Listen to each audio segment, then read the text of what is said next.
Coach ng Denso Airy Bees ayaw pa ring sumugal kay Gia De Guzman. Samot-saring reaksyon na naman mula sa mga Pinoy fans ang nagsilabasan matapos ang nangyari sa laban ng Denso Airy Bees kontra Kurube Aqua Fairies. Marami kasing na-disappoint dahil natalong kuponan ni Gia ng second lowest ranked team ng JVL in 5 sets. Hindi rin nagustuhan ng ilan ang ginawa kay Gia towards the end of the game. Saka lang kasi pinasok si Gia kung saan patapos na ang laban. Though she was fielded in the tail end of the 5th set, nagawa pa rin gampanan ni De Guzman ang kanyang papel to activate her spikers. They were down by 5 nang si Gia ang nagtimon for Denso. 2 consecutive points ang kinamada ni Monteviller to cut the lead into 3.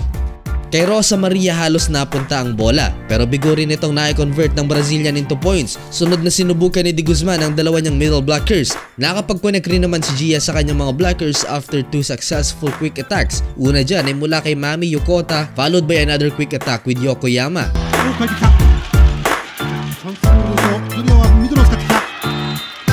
Gayunpaman di na rin kinaya ng Denso na makahabol pa dahil 4 na match points pa ang hawak ng Kurube. 35 big points ang kinana ni Monteviller habang 28 combined points naman ang mula kina Yokoyama at Nakamoto. Leading scorer ng kabila ang opposite hitter na si Ukishima. May 20 puntos naman ang Turkish import na si Deria. Halos dikit lang ang stats ng Kurube at Denso in terms of offense and defense. Nagkatalo lamang ang dalawa sa magandang net at floor defense ng Kurube, especially during crucial moment. Maging ang JT Marvelous nga ay nahirapan din sa malaipis na floor coverage ng Kurube. Mabuti na lamang at di umabot sa decider ang laban nila.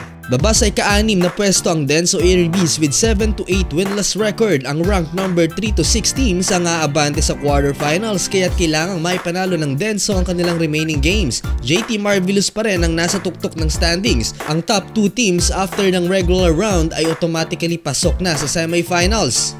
Samantala, present sa venue ang former teammates ni Gia sa Creamline na sina Phil Cayetano, Tots Carlos at Kyle Negrito. Kasama rin sa audience ang kapatid ng naturang setter. Nauna nang namataan ng 4 during Denso's game against NEC Red Rockets. Todo cheer naman ang mga kaibigan ni De Guzman pero saglit lang din naman nilang nakitang maglaro si Gia after given a short playing time on court. Biro pa ng ilan, mas mabuti pang bitbitin na lang nina Tots Carlos at Negrito si Gia pabalik ng Pinas nang sa ganun ay mas mapakinabangan pa ng Creamline. Mapunta naman tayo kay Jaja Santiago. After 15 matches, on top of the leaderboard pa rin si Jaja in attacking at blocking department. Apart from that, siya rin ang may pinakamaraming service ace so far with 13. Suma total nasa ika-19 na pwesto si Santiago in scoring after tallying 178 points.